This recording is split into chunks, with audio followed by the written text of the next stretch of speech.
welcome everyone to another episode of Kuvera Insights, where we talk to industry leaders on how to better manage your wealth and better manage your personal finances. Today we have a very special guest, Vetri Subramaniam.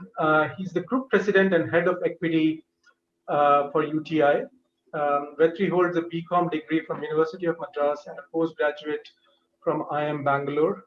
He joined UTI in 2017, prior to which he has been associated with a lot of large AMCs and very reputed AMCs like Invesco, Motilal Oswal, Kotak Mahindra, so on and so forth. Welcome here, Vetri. I hope everything's good with you. Yeah, thank you so much, Gaurav, for having me. Great to be here on the show today. I've heard a lot about Kuvera.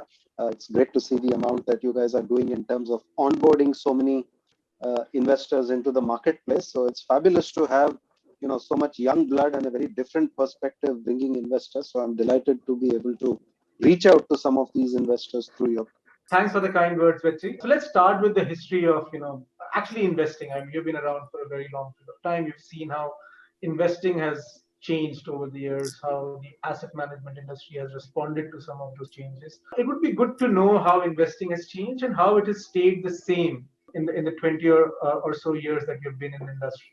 Actually, more than that, 27 years that you've been in the industry. Sure. So, I think the main point that I would make, Gaurav, is if I think about what's really changed over this period, it literally goes back to just one word, which is information.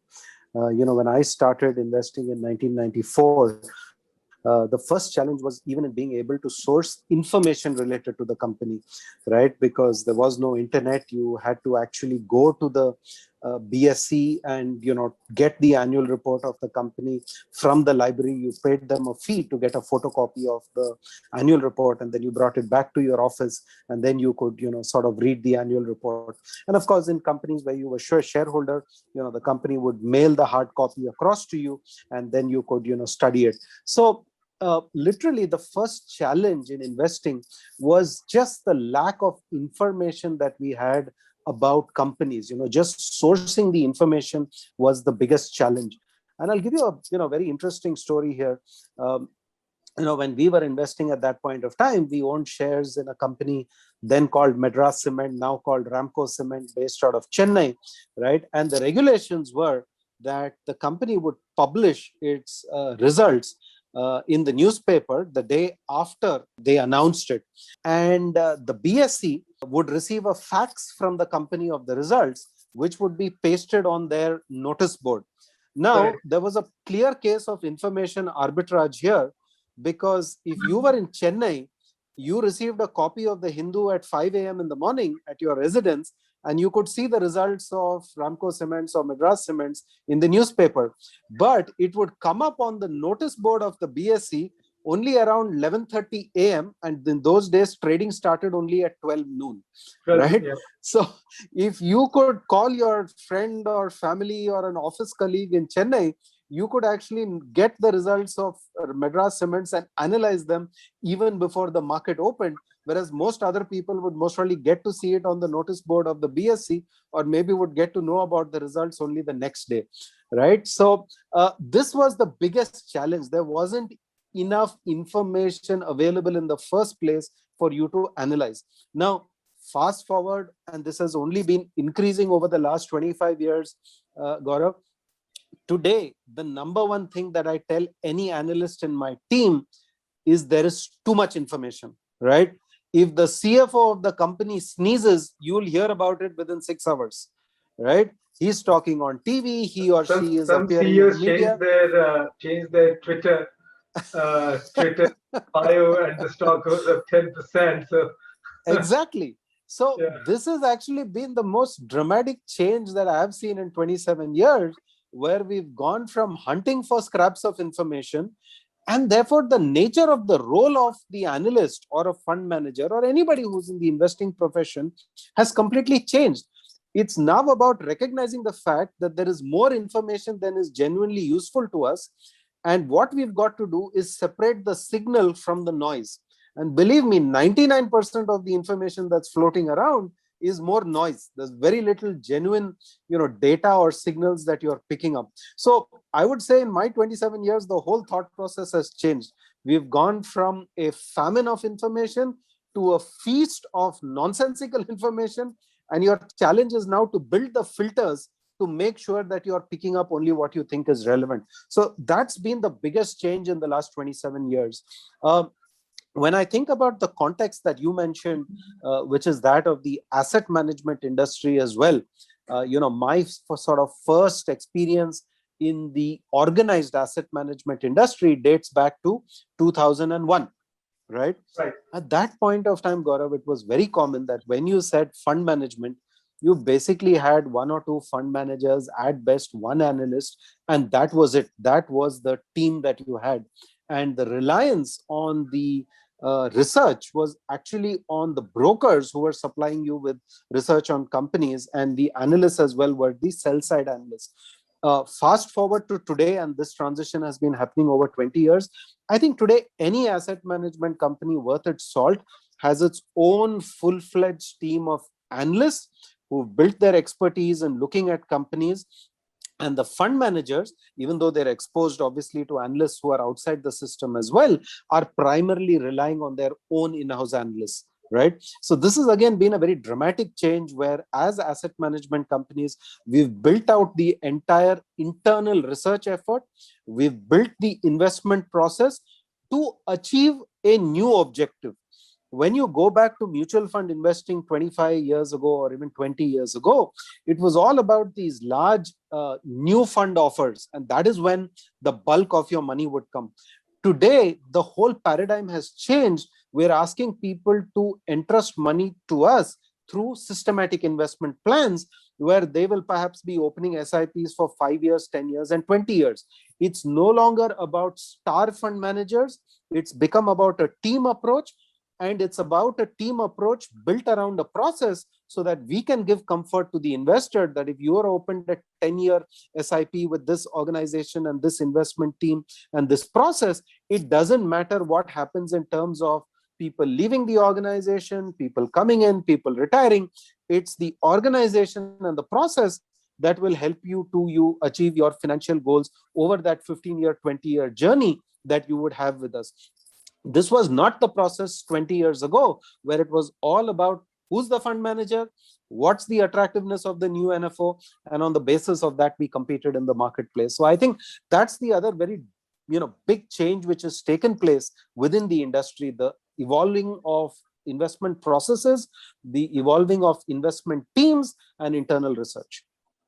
Two very actually pertinent points. One around information and how that has changed from a lack of information to a deluge of information. I really like that aspect that, earlier you were hunting for it and you wouldn't be able to get it. Now there's so much of it that you have to first think about what is relevant and what is not. We'll come back to the information piece because I find it very fascinating. I also find very fascinating how it affects fund managers very differently than how it affects retail investors and what does that entail. And the second point was equally strong, and I kind of agree with that. That's what we have also seen.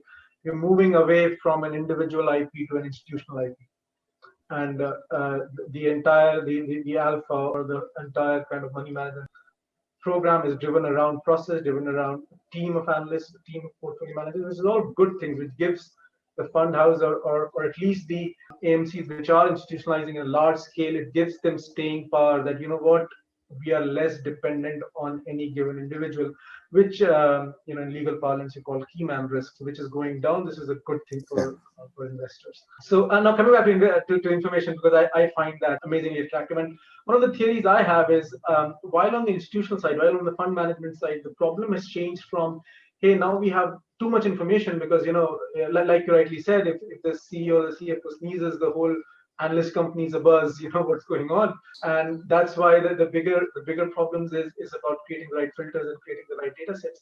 I think what is also happening on the retail side, and I've seen this firsthand in the US, and I think some of it is playing out in India as well. Sometimes this access to information creates a lot of false confidence in retail investors. So, everyone just now believes that there is a magic set of filters. You apply that and money comes out from the faucet. And I think a lot of that trading that happens is because people believe that, hey, you know what, now there is no informational advantage that anyone has, to be really honest, because everything is released in real time. So, and because computing power has become really cheap, if you think you can get the information, you think you can actually kind of, beat the market in trading. Now, of course, the results don't pan out at all, right? I mean, we did a few posts around what we saw with GME and how people get suckered into this whole thing called the behavioral gap, where they buy when things are going up and they sell when things are going down. But how do you see this deluge of information affecting retail investors? That's a very insightful question, Gaurav. Let's put it this way. And, one of my first bosses always told me that if you want to look smart when it comes to talking about investing, you have to make sure that you mention Warren Buffett a few times. So never let a conversation go waste without And we mentioning his haven't we name. haven't mentioned you once, yeah, so we failed. Correct.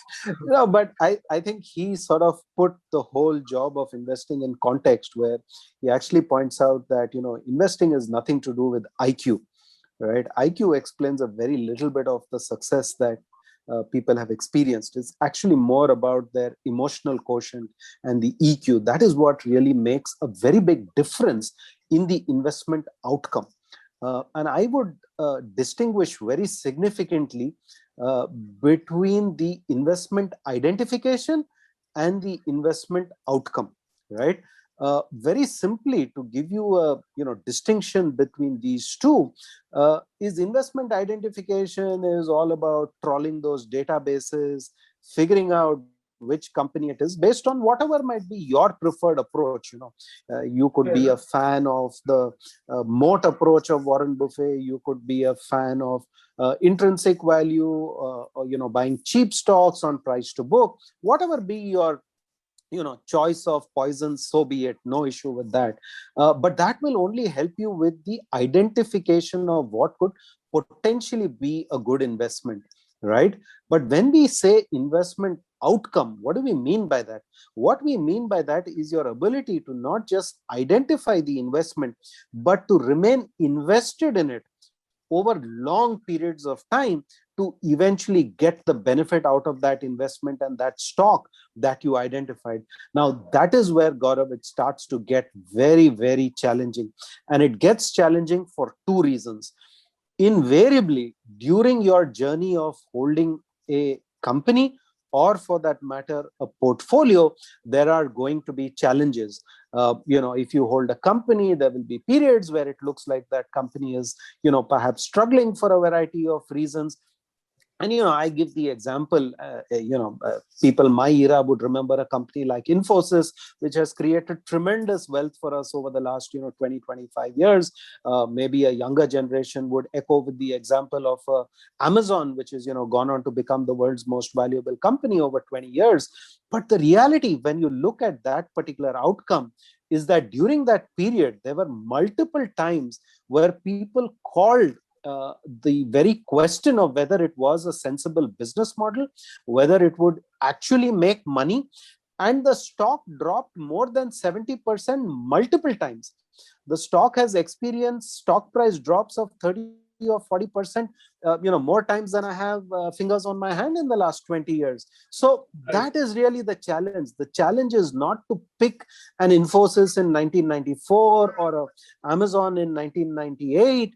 The challenge is in remaining invested over a 20-year period and getting the benefit of the compounding that happens. So investment identification, I would actually submit, involves a lot of IQ, and many people are good at it. Investment outcomes are more a function of EQ. And this is where I think for many people it starts to become challenging, because they can't deal with adverse information. When they start to see information that contradicts their own opinion, they start to lose conviction. And I always say, good investors are schizophrenic. They have a set of beliefs and they are 100% convinced, but the other half of the brain is continuously telling them, hey, stay on the watch out for the factors that could cause you to die an early death. So you have to be schizophrenic as an investor, and this is not easy. This is something that you train yourself over many, many years to get there, and this is the difficult part. It's not identifying Amazon in 1998. It's not investing in Infosys. By the way, in 1993, that IPO went undersubscribed, right? So we are now in an environment where every IPO is seeing subscriptions of 20 times, 40 times, and everybody thinks it's the next hot thing. Well, there you go. one of the biggest wealth creators in India had an IPO which was undersubscribed. That's exactly how well people were able to, sort of identify it. But as I said, the challenge is in remaining invested. And that is where investors need to really ask the tough questions. Can you remain invested through drawdowns? Can you remain invested using that schizophrenic approach of having things that you believe in, but at the same time being open to new information as it comes through? So it's that EQ which creates outcomes. And I think too many investors go by only their recent experience of 3 months, 6 months, 12 months, where you've perhaps seen a market which is trending in one direction. I wrote about this in an article I wrote for Mint some all the way back in 2013. I'll share that with you all as well. And I talked about one of the former people I knew. He was a sort of friend as well as a sort of colleague in the markets. And this is a person who's made his entire net worth through investing, right? He had no family money, so to speak. He's worth hundreds and maybe a few thousand crores today. But the reality is, 3 times in his career, he has seen his portfolio value be cut by up to 60%. So if he was at one point worth 10 crores, it dropped to 4 crores. At some point, he was worth 400 crores, it dropped all the way to 140 crores. So if he is worth many thousand crores today, it's an outcome of his ability to sit through those drawdowns. And very honestly, very few people have that ability. And that's why I would say it's that EQ component which makes the difference in the investment outcome. That's actually a very fair, I think, assessment, and I think data also shows that a lot. So there you have it. That's Vetri, Group President and Head of Equity for UTI. Great insights on the history of investing and what has changed over time, be it information, access to information, or how people actually process information. In the next episode, in the continuing episode with Vetri, we'll discuss more about how investors can manage some of the current events that we are going through, including the volatile times that we expect to come soon. Thank you.